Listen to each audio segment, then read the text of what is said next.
Prime Minister Justin Trudeau swore in his new cabinet recently, and there was a major cabinet shuffle. To discuss this in more detail is Toronto Sun columnist and one of our regular contributors, Mr. Brian Lilley. Now, Brian, one of the most notable moves was Harjit Sajjan, who was criticized for his handling of sexual misconduct allegations in our military, is leaving the defense portfolio and moving on to international development. Quite a demotion for him, but I think he should have been demoted straight out of cabinet. This is a man who was in charge of one of our major institutions, the Canadian Armed Forces. When he first took over the post in 2015, there was a fresh report, the Deschamps report, saying there are problems of sexual misconduct in the military. This is something that the previous government had been made aware of. They hired the former Supreme Court justice to do a report. It was tabled with the government just months before the election. And there were promises made by both the Harper Conservatives before they lost power and the Trudeau Liberals after they took power that they would act on this report. And of course, nothing happened except more reports, more Supreme Court justices hired to tell the government what to do. Harjit Sajjan was made aware of issues with the former Chief of Defense Staff and didn't do anything except tell the Prime Minister's office, which told him not to do anything.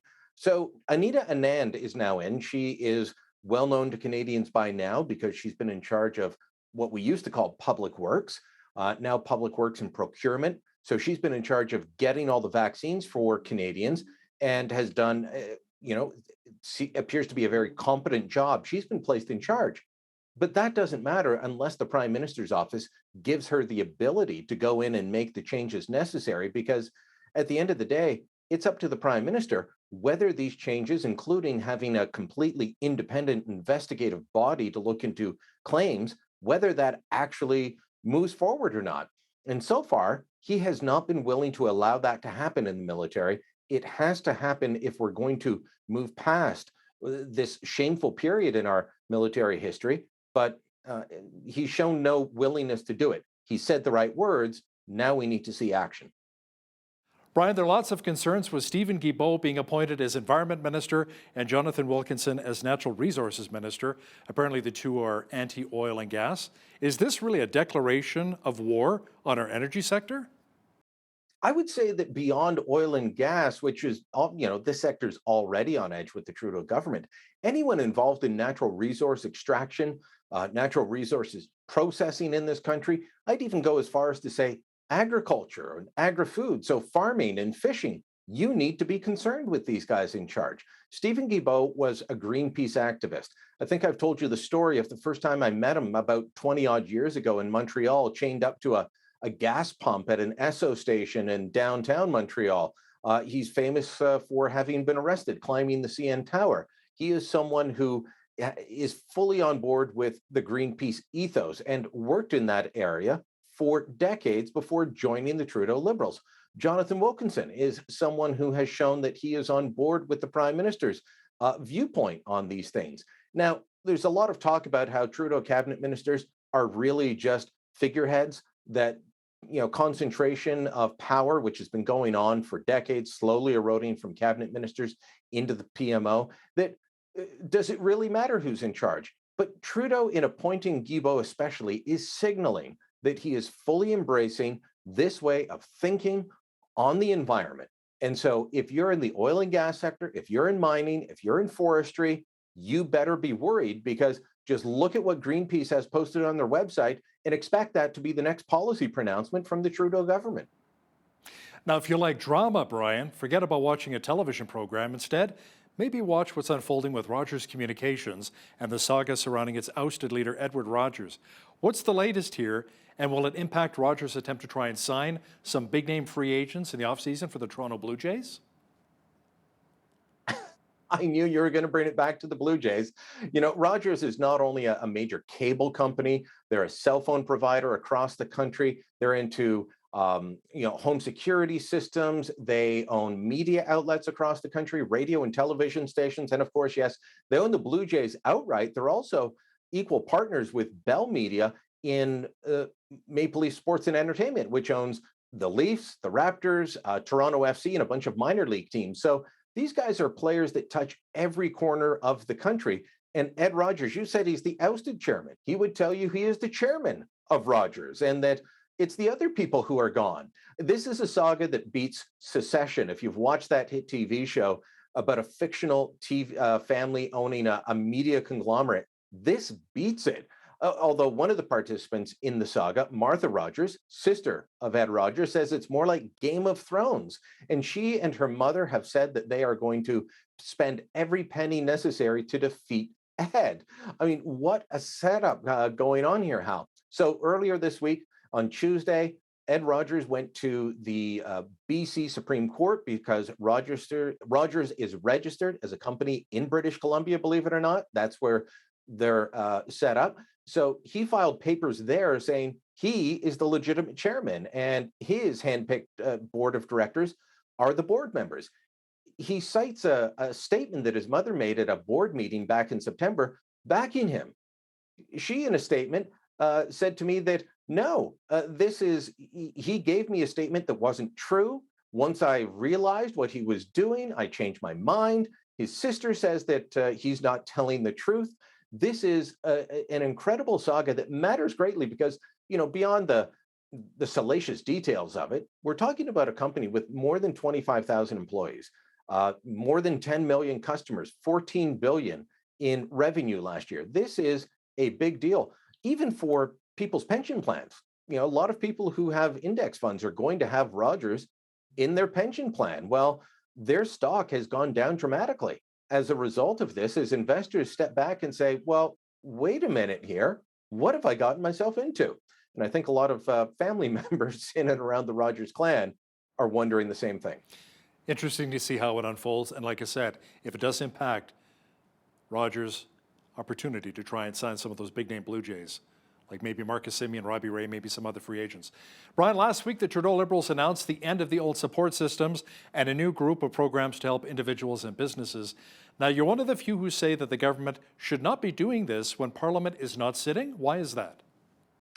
Well, when Parliament's not sitting in between elections, and especially in between cabinets, it's supposed to be what's called the caretaker convention. Last week, there was no new cabinet sworn in. Parliament is not resuming until November 22nd. And yet they announced new programs and 7.4 billion in new spending. Now, this wasn't a typical government announcement of down the road, we plan on doing great things and you will hear from us in due time. No, it was, we're going to spend $7.4 billion and it starts on Sunday. So these programs took effect this past Sunday. The spending started this past Sunday. Parliament's not in session. No MP has voted on this. How are they getting around the fact that Parliament hasn't voted on such massive spending? The vote on the previous programs allowed the government certain leeway to extend them, but it didn't say that they could wholesale change them or bring in new programs. So in order to continue this, Parliament resumes on November 22nd. Their authority to spend on the old programs ends November 20th, so 2 days before MPs return. The first week of Parliament, you've got to elect a speaker, you have to have a speech from the throne, you have to set up committees, you have to elect committee chairs. All of these things have to happen before Parliament can operate. And then they've got just days to vote on 7.4 billion in new spending. This is an affront to democracy, Hal.